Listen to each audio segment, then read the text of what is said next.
Well, first of all, thanks to Invest Northern Ireland for putting on this event. It's amazing to see so many people in the room, especially those who've travelled. And just to let you know, the weather's always like this in Belfast, never rains. Artemis Technologies founded about 5 years ago in 2017.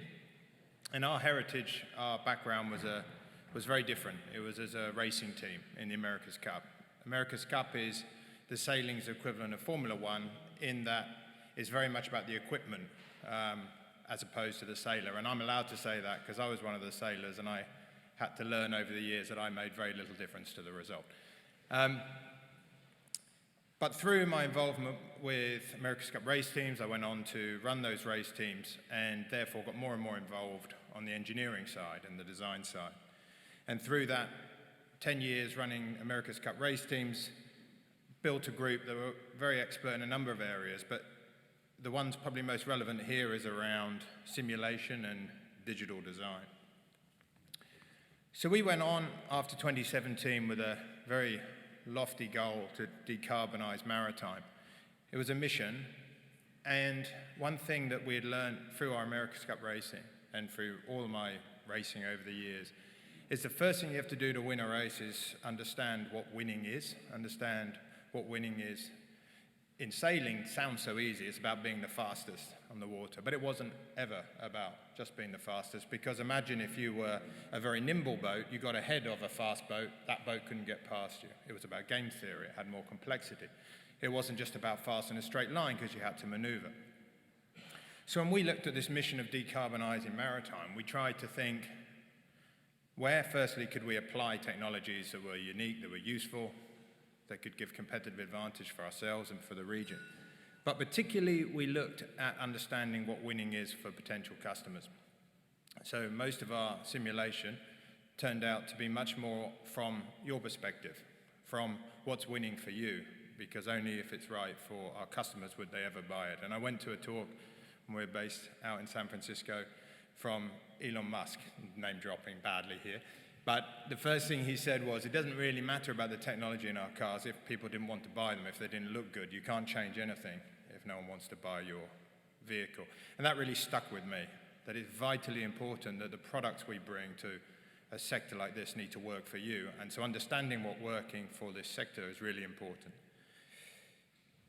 It was then that's why today, I guess, was so valuable, because learning about this huge industry, this huge growth opportunity, and us, this tiny little part of it at the end as potentially offering some solutions for maintenance of the wind farms.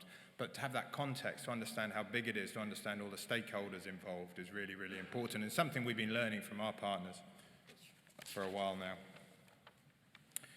So a little bit about our history. I said we came from a race team. Some of the expression of our simulation was the physical real-time simulator, which I'll touch on later. And then I've got these up now. It's slightly cheeky given that we're only launching, we haven't actually launched it today, but it is a matter of days, the 11-meter demonstrator. And then crucially and relevantly to this meeting, we'll be launching a crew transfer vessel for maintenance of wind farms that's zero emissions in 2024, and that design's well underway, and I'll show some of it. So I talked about trying to understand and decarbonize maritime, find ways to do it. We looked at first, we were very fortunate to have good backing, and we looked at a number of different areas, particularly around wind propulsion of offshore freight transport, long distance wind propulsion. And we still work a lot in that field as consultants. But we were also, as I said, trying to model from your perspective, and we were looking for payback times for customers that were reasonable. And I know there's some government officials in the room, but we didn't have a whole heap of faith in regulatory changes, fiscal changes happening fast enough to rely on that as a model for sales. So our business model was always about the products that we bring to market have to, A, have sustainable from an environmental standpoint. They have to make the difference. They have to track our mission, but they have to be sustainable economically from the operator, and that's not take any subsidy or future support. Of course, we advocate heavily for it, but we make sure our business model never relies on it. And that's really how we entered, having looked at a number of different fields. I touched on the wind propulsion for large ships. We locked in on high-speed maritime transportation. And what do I mean by high speed? I mean occasions where the cost of time is important. Passengers generally are therefore involved, and particularly in the offshore wind sector, where the passengers are very highly skilled, highly paid engineers. So the business modeling drove us to a solution where payback times are very fast for the operators. They met our goal of decarbonizing maritime. And this really was the solution. So the technology on the screen here is literally 500 meters away from you now in our factory on the other side of Queen's Island. The battery has been produced ourselves over the last 2 years. That boat on the screen there, in about 5 days' time, could charge from a dock and go out to all those offshore sites that we were seeing this morning, service the wind farms, and come back. That could happen next week from a boat made. That is orders of magnitude further advanced than anywhere in the world. I'd say 3 to 5 years, and it was done here on Queen's Island. How is it done? Well, the main difference here is the boat flies above the water. The first thing that does is reduce the drag dramatically. And one of the interesting things for me, I've spent my last 10 years looking at performance data from simulated models of race boats. That's what I do. And the line is, we're always trying to move, in those days, we were trying to move the line up slightly faster in any wind speed, because we were always racing. So we're trying to go a bit faster in it. This is a bit different. We're trying to drop the kilowatt hours per nautical mile at every speed. So we're always trying to drop in this. We iterate with designs in this digital world incredibly fast. So we're seeing 50 candidates a day coming through in sweeps of data. And what I've noticed, stating the obvious to people like yourself, is the degree of variation. We're in an early stage of our CTV development, but it's also because of the feedback loop of battery weight on our product means if you lose a little bit of efficiency, the battery, which we choose to sometimes for cost reduction, we're always talking about it, the derivative of your business models. But when we choose to take that hit, it's got a real feedback mechanism on capex weight of initial battery, as well as operational costs from now a heavier boat. And so the variations are bigger than I'm used to seeing in the last 10 years of observing simulated data. But getting back to the product, fundamentally it's flying above the water, electric submerged drivetrain, again developed by us here. And the development, as a few people have mentioned, is 1/3 of the challenge. 2/3 is getting things type approved and classified with, like a lot of the stuff in the room, a new industry, which a lot of the agencies are not used to. It takes a lot of education and working together in a very open way.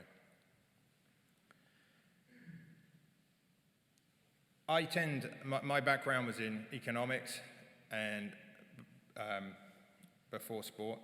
So the graph on the right for me is where I live my world. I'm always trying to, as I say, build your business model and try and make the cost of life cheaper using our product than any alternative solution that I can find, model, and simulate. That's the goal.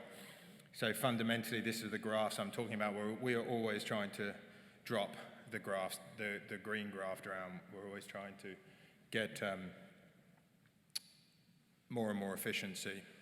So, but I'm always at pains to not mention some of the other stuff. I was also a seafarer all my life, and when we used to go racing in San Francisco a few years back in hydrofoiling race boats, I'd come in at the end of the day, and you'd get off the boat, and slightly embarrassingly, we'd been followed by about 5 chase boats with 1,000 horsepower behind each boat, which kind of shows the efficiency of the boats we were sailing and the inefficiency of the whole thing. But they were driving behind us, and they'd get off the boat, all the coaches and the statisticians, and they'd be holding their backs, and they'd be saying, "Oh, that was an awful day, it was so wavy."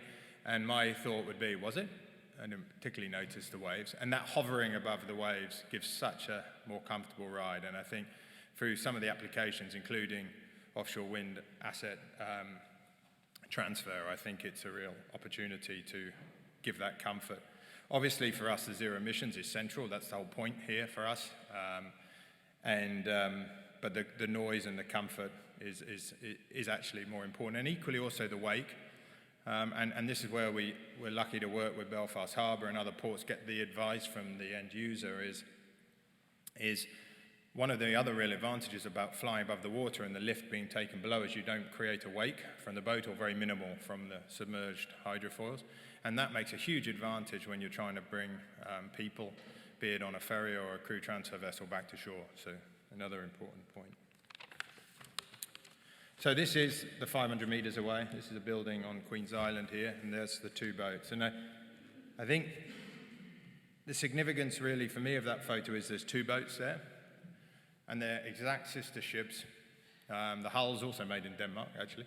The hulls were both brought in here, and we rigged up one hull with our e-foiler propulsion system, and one has two conventional gasoline outboards. And the reason for that is that demonstration for us is very important. You know, I'm a seafarer, and you often talk about people who, there's a cynicism to new technologies, but there's absolutely good reason for that. When you go out to sea, you experience conditions that people who haven't done that won't ever know about. And we've all been in situations where that hold scary positive memories and scary not positive memories. So for us, it's really important that we demonstrate both the safety, all these claims about comfort, these claims about efficiency. And so we felt, how are we going to do that? Well, every single day we go on the water with the e-foiler, we go with the exact sister ship. We instrument up the exact sister ship with fiber optics, with motion sensors, with power draw sensors, so we can give the like with like data. So we're not going to be trying to say to you, this is how great our boat is on a perfect glassy day, when you all know who've been at sea it's not like that. This will be like with like comparison. Carrying on with that theme of it has to work for the end user, we're trying to marry very advanced technologies with traditional requirements. And some of the things on the screen here, that's information. When you drive the e-foiler vessels, you just have a throttle and a steering wheel at first.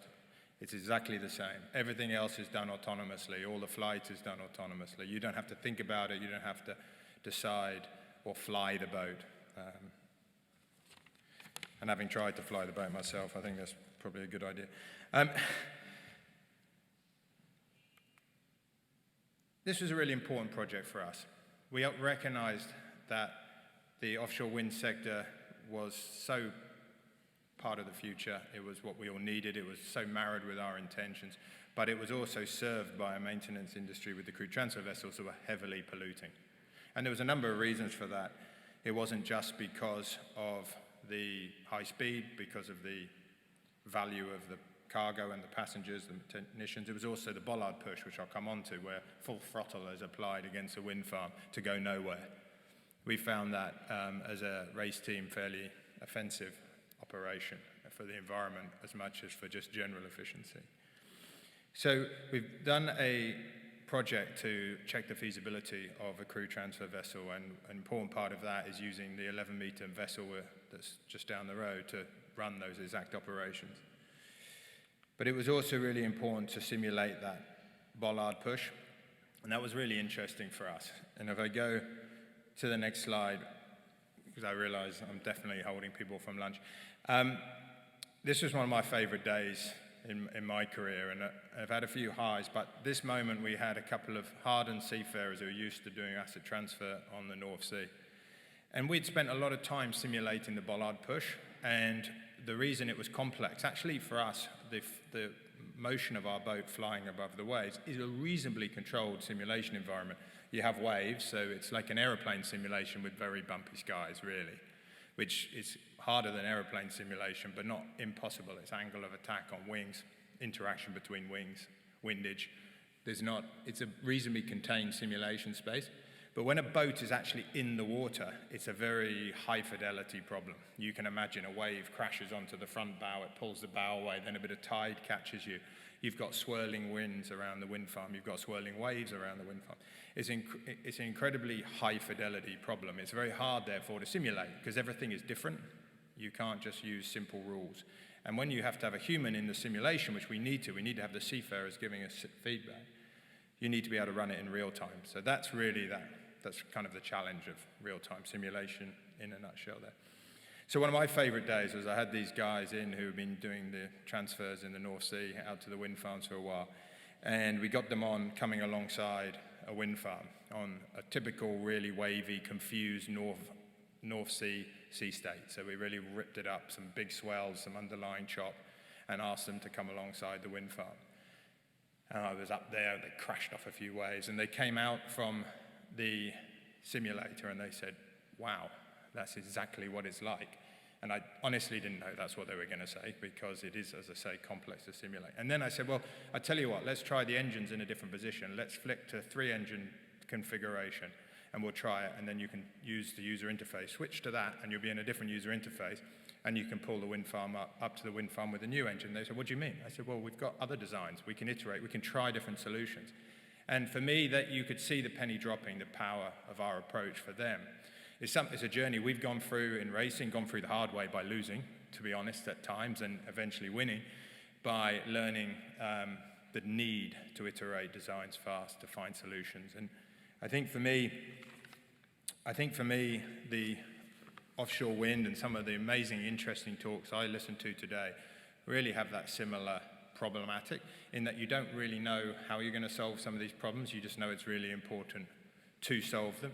And for me, I love that environment. I love the challenge that's ahead of you all, because you have to iterate fast, you have to simulate the problem and find solutions within an uncertain world. So I've certainly really enjoyed this morning, so I thank Invest Deny again for that. It's amazing to get together for someone like us at the end of the chain. It's a real honor to meet everyone. Some dates up on the screen here. I think, as I said, I'd probably bring you back to that point. The government launched a goal by 2025 to have an offshore wind support vessel that was zero emissions. So in 5 days, there'll be an offshore wind vessel made here that can service all the wind farms in this region and come back to dock and fill up and go the next day with electricity. So we're really excited to be part of the solution, but for me, it's been really enjoyable listening to everyone today, so thank you.